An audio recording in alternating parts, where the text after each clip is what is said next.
Hello all my Kenvians, and welcome to a new episode of Discovering Doctor Who. I just want to say I apologize for the messier mess than usual behind me here. I have a few things going on, one of which you may know about by now, the other might be a video that's out by the time this comes out, I don't know yet. But regardless, today I am going to be watching Thin Ice. And this will be the 112th technical episode of Discovering Doctor Who. And I'm definitely looking forward to that. The numbering system is just getting all kind of wacky, especially as I throw in a few different things here or there. But I'm getting off topic. Time to get into Thin Ice. Why are we not? What is this? I told you don't steer the TARDIS for reason. Or negotiate, rather. Unsuccessfully most of the time. She's a bad girl, this one. Always looking for trouble. Oh my. Butterfly effect. You're standing there. These steps are both fine.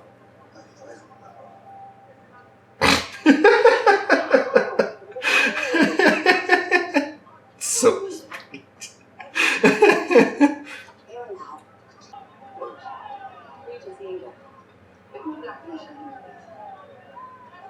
So is Jesus. This is the whitewash. Oh, that's glorious. That is glorious. So was Jesus. Oh, I like that.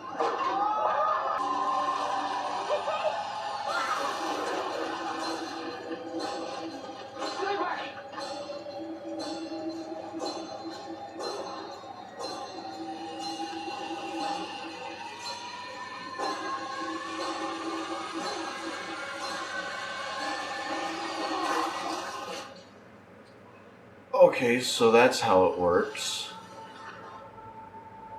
Except you, Dot. I can see your shoes. Oh, she's so freaking cute. They all are, really. It's the pie guy.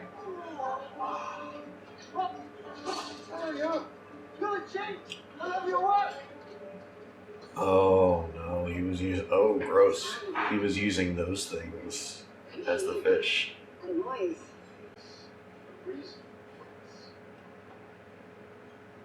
Dr. Disco.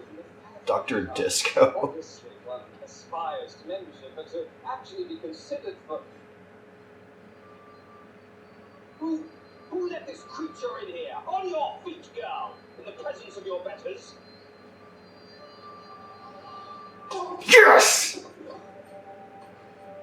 He's human. 31 years of age. No an iron. Yeah, that was pretty convincing race for an extraterrestrial. I thought exactly. Oh.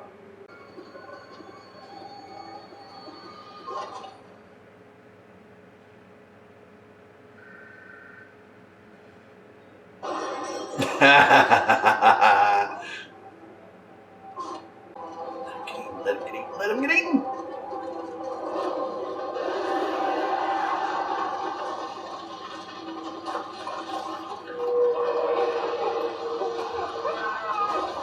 Yay!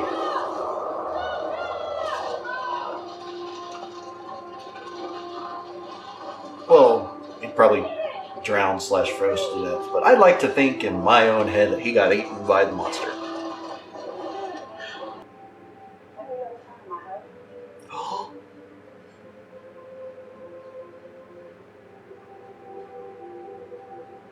They're getting them the house that belonged to Sutcliffe. I love a happy ending. Happier than expected ending. Well, that's only your idea. Who else to be for this?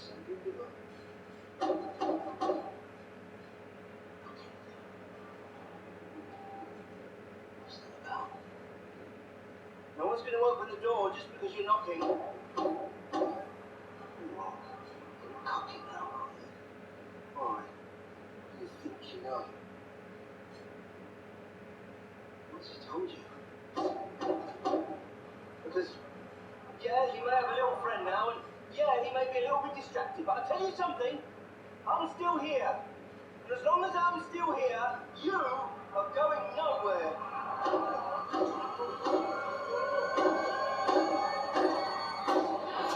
Oh, stop. Blah, blah, blah, blah. Yeah, stop. Okay, yeah. Doctor Who? Okay. Alright, wow. Okay. So, I have a lot to think about, a lot to write down. I will be back with you all in just a moment for the review portion of this video.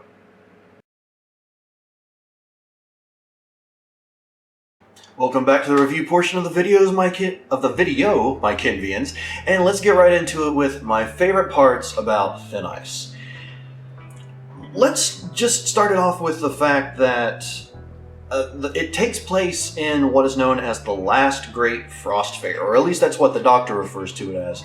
And I'm not gonna lie, I don't know much, if anything, about the whole frost fair thing, but the fact that this was actually a thing back in the day, that's like the Thames, I think I pronounced it right that time, the Thames like would freeze over and they would have fairs out there. It's astounding to me. I thought it was a really cool and interesting setting for them to put this in.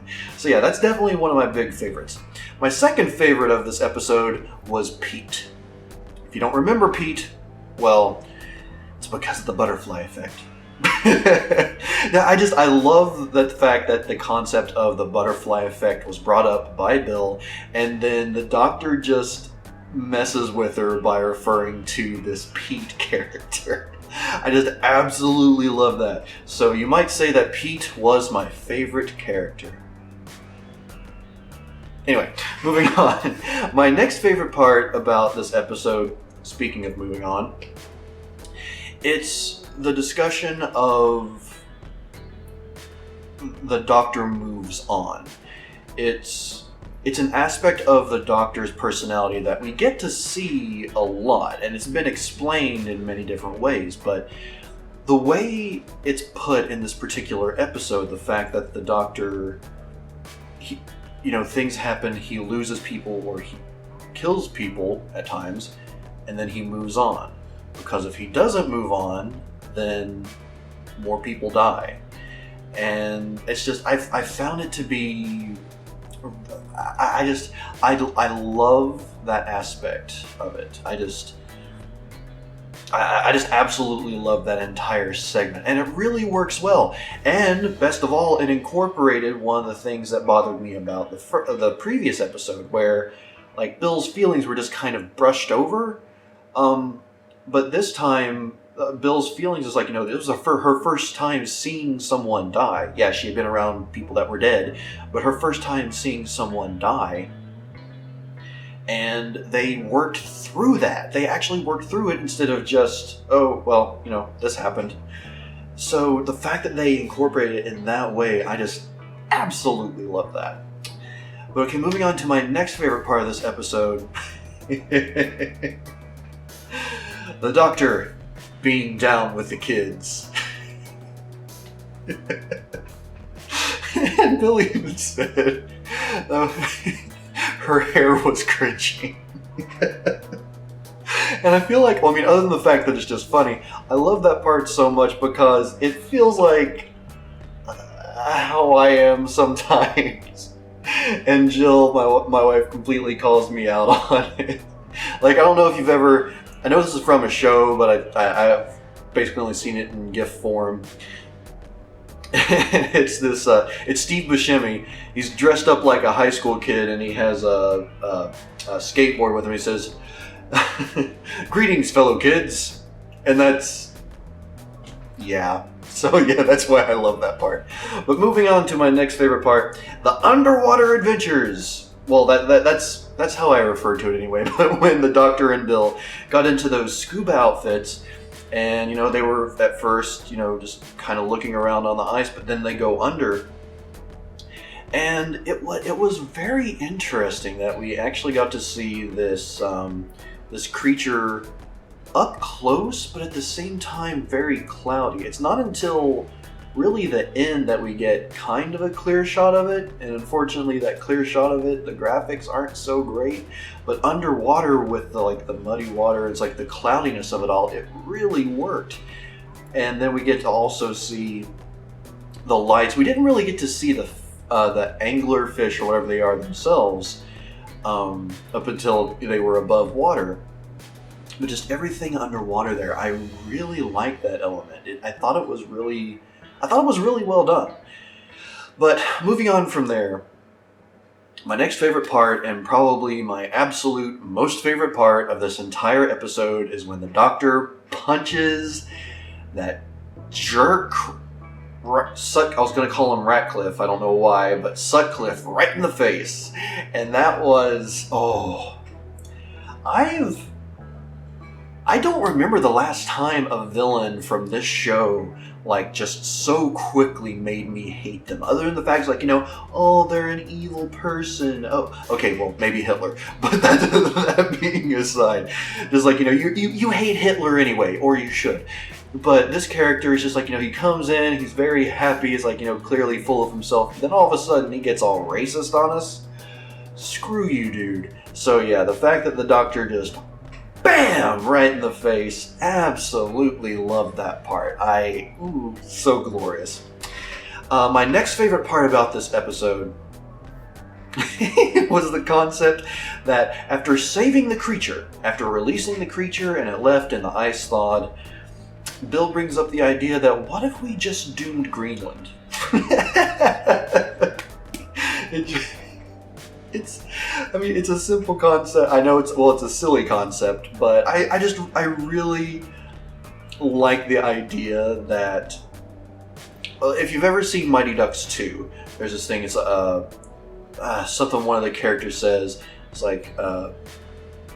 Iceland or Greenland is covered with ice, but Iceland is very nice. Something along those lines. But, the fact that Greenland has a lot of ice and cold weather could be because of this creature, which kind of manipulates weather, at least the cold weather, to that degree. So I just, that's another element of this I just absolutely loved. My next favorite part is after Sutcliffe bites the dust, or the dust bites him, which is my personal preference, is that the kids inherit Sutcliffe Manor, or whatever it's called, and I absolutely love that. It brought what was a happy ending already to an elevated state. It was an extra happy ending, and I love those. I absolutely love happy endings. Sometimes, yes, they are very corny and kind of poorly executed. But this one overall, I thought they did a great job. I really liked the way it was all wrapped up. But that does bring me to my final favorite part of this episode, and that is the scene with the vault. And yeah, one, it was creepy. Two, one of my questions of the episode, what or who was that knocking behind the vault? Who is that behind there? And why are they behind there? Because I thought it was something, I don't know what it is, but I thought it was something behind that vault. But apparently it's a bit more than that. If it's able to knock, it's apparently a who, or a sentient entity of some sort. So yeah, it's last favorite part there was the vault, that very last scene with Nardole.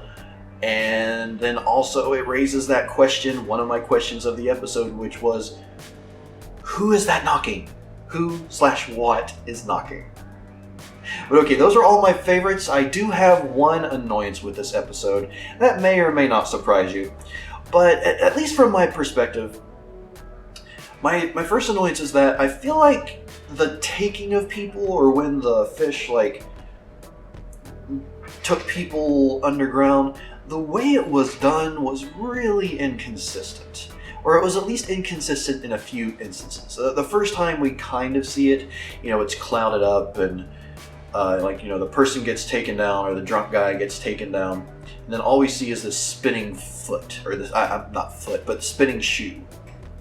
And then the next time it happens, it's with the kid, but instead of getting pulled down all the way, it's like part of his arm is stuck there, and he stays there for a minute, which I think that's probably the most inconsistent instance of it, because in basically every other instance, once the thing starts spinning, whatever they're attacking goes down completely.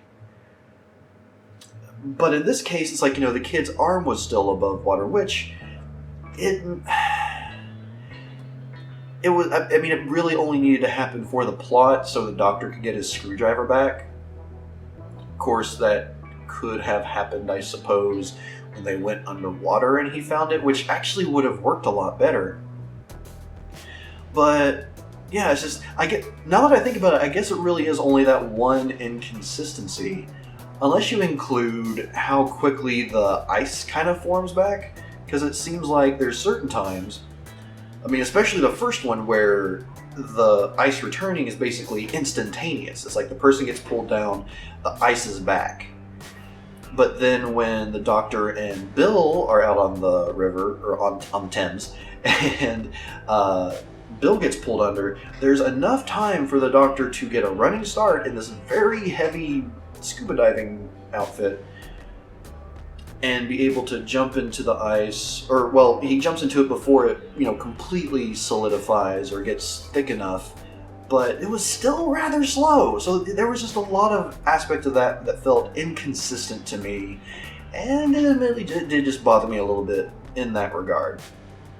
Now, as for an actual moment of terror, yeah, I guess I'm going to be keep doing this along with my Steven Universe episodes, but when the kid got sucked underground, there's just something about, just a little kid. It's like, yeah, he was a thief, he stole a sonic screwdriver, but it's just a little kid.